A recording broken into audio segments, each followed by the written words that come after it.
Kalbot jau nori? Gerai. Tai esminis aštrusis klausimas tai buvo daugiamečių pievų klausimas ir tam klausimui paskiriam daugiausiai laiko, turbūt iki kokių 40 minučių bendroje diskusijoje. Ir turbūt, kad reikėtų pasakyti, kad buvo gana pozityviai pažiūrėta į šį klausimą jau iš anksto. Ir atsakymas, jeigu pradėti nuo atsakymo, koks jis yra, tai dabar jau yra mums pasakyta tokia aiški nuomonė, kurią galime sakyti ir viešai, kad 1 metams šis klausimas yra suspenduotas ir tiesiog jokios sankcijos taikomos nebus, atsižvelgiant į karą, atsižvelgiant į kitus dalykus, tam, kad būtų daug aiškiau, ko mes atvažiavome ir kad nebūtų vien tik tai žodinis kalbėjimas. Komisarui mes parašėme laišką iš 2 lapų ir apeliuodami į tai, kad ne tik tai apie pievas, bet ir į kitus klausimus ir ypač kreipdami dėmesį į tai, kas bus po 27 metų, kokios politikos turėtume laikytis ir kur turėtume eiti. Kaip pavyzdys, tame laiške yra pasiūlyta, kad klimato kaitą laikas jau pripažinti force majeure, kadangi ir Jungtinių tyrimų centras Europos ir FAO pripažįsta, kad ta klimato kaita įvyks ir ji bus tokiais rodikliais, kaip dabar ir numato, ir ten net nurodyti rodikliai. Todėl pasiūlėme, kad žemės ūkio politika bendroji turėtų būti keičiama ateityje į politiką prisitaikant prie visų iššūkių, kuriuos kels gamta, o ne vien tik tai kovojant su klimato kaita, tokiamis priemonėmis, kuriomis taip pat atkreipiame dėmesį, priemonės, kurios nepataiko į tikslą. Tai tokia buvo ta diskusija. Laišką parašytą komisarui mes paviešinsime viešai, o jo pasirašė visi komiteto nariai ir mes atsakome už tos žodžius, kurie ten yra parašyta, o lauksime reakcijų iš komisaro, jo labiau, kad dabar yra laikas, rengiant naująją politiką žemės ūkio, reaguoti į tai. Dabar Jono Gudausko paprašysiu pakalbėti apie daugiametės pievas. Ačiū. Pirmininkė, tai dėl daugiamečių pievų į klausimą apie galimybę rasti techninės ir politinius sprendimus dar šiais metais iki pasėlio deklaracijos Lietuvoje, tai iki balandžio mėnesio, tai išspręsti šią problemą.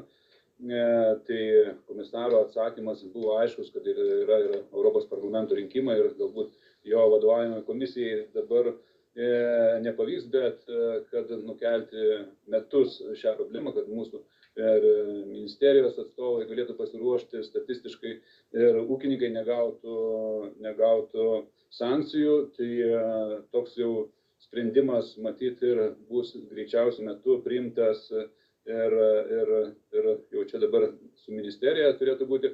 O į kitą klausimą dėl rusiškų žemės ūkių ir maisto produktų tranzito, tai problema yra žinoma ir komisaras pažadėjo, kad ir Latvijos ir Lietuvos pozicija, kuri yra išsakyta, aišku, sankcijų nėra taikoma, bet kažkokia tai kontrolės ar stebėjimai tikrai bus. Tai tiek. Ačiū Vigilijus Jukna, gyvulininkystės klausimai. Dėkui pirmininkė, tai komisarui kėlėm klausimą dėl pieno kainų reguliavimo, dėl teisingo kainų paskirstymo tarp rinkos dalyvių.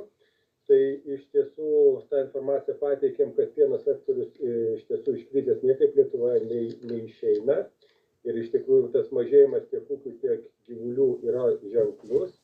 Ir kad reiktų vis dėlto stabilizuoti tą pieno rinką ne tik nacionaliniu mastu, bet ar Europos komisija matytų galimybę stabilizuoti ir visos ES mastu.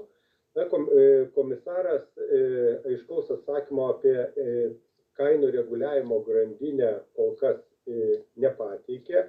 Šis variantas kol kas nėra svarstomas. Daugiausiai buvo akcentuota į tai, kad galbūt reikėtų trečiąjį voką turėti, kuris veiktų kaip krizinis fondas, atsitikus vienokiai arba kitokiai kriziai sektorėje, kad galima būtų padengti dalį išlaidų ūkininkam. Bet žinoma, visumoje geriausia būtų, jeigu būtų visoje Europoje, ne tik nacionaliniu mastu, pritaikytas ispaniškasis variantas, kai yra nustatyta, kad pieno gamintojui negali būti mokama mažesnė kaina negu yra savikaina. Bet, kaip minėjau, Europos komisija kol kas šito varianto plačiai nesvarsto. Taip pat kitas klausimas labai trumpas apie gyvulininkystę, ką norėjau komisijos nuomonės išgirsti, tai būtent dėl kompensacijos įsigyjant teisinius gyvulius ir ypač seksuotą spermą, bet tačiau šiuo metu Europos komisija nesvarstė šitos galimybės, per strateginius planus siūlė tokią galimybę numatyti. Ir, žinoma, tai yra pradžia darbo, nes veislininkystėje tai būtų tikrai labai svarbu. Ačiū. Ačiū. Ekologiniai klausimai, Juozas Baublys. Dėkui, gerbiamas pirmininkė. Iš tiesų pateikiau Lietuvos ekologinių ūkių asociacijos poziciją, kas liečia ekologinių ūkių padėtį Lietuvoje. Kaip žinome, kad Lietuvoje, kaip ir visoje Europoje, ekologiniai plotai mažėja. Todėl ekologiškai ūkininkaujantys ūkininkai norėtų, kad nebūtų mažinamos ambicijos siekiant pradinėme strateginėme plane užsibrėžtų tikslų dėl ekologinių plotų didėjimo. Taip pat nesutinka su strateginio plano keitimu, kuriame planuojama ekologams mažinti finansavimą. Taip pat komisaro atkreipiau dėmesį, kad ekologinių ūkininkai prašo didinti paramą ekologiškai ūkininkaujantiems Lietuvoje, nors šiuo metu yra paskelbta, kad Lietuva didina 15% išmokas, tačiau norint pasiekti proveržį, kas liečia ekologinį ūkininkavimą, to nepakanka. Taip pat įsakiau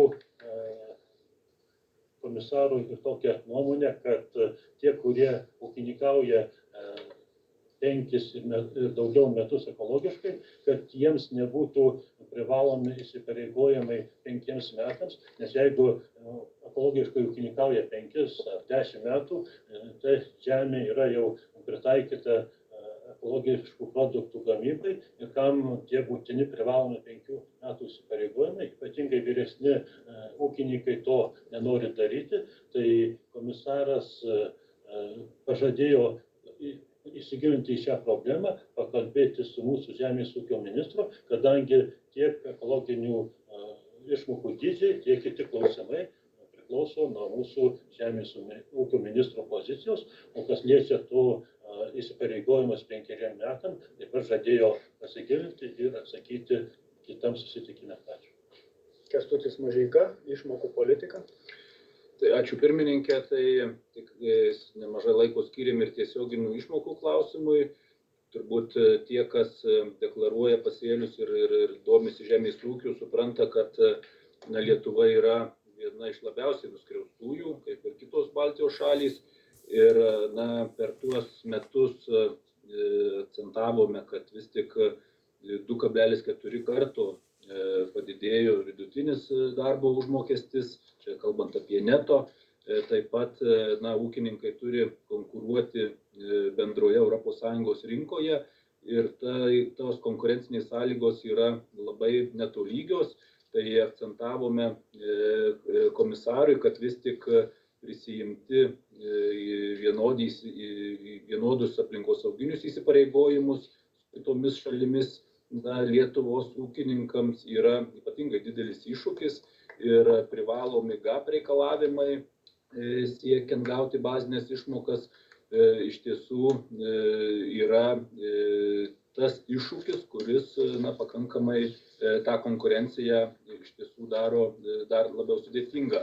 Ir komisaras išreiškė taip pat viltį, kad vis tik ateityje tas sprendimas turės būti priimtas ir būtent turi būti rasti sprendimai užbaigti išorinę konvergenciją jau su kitu programiniu laikotarpiu.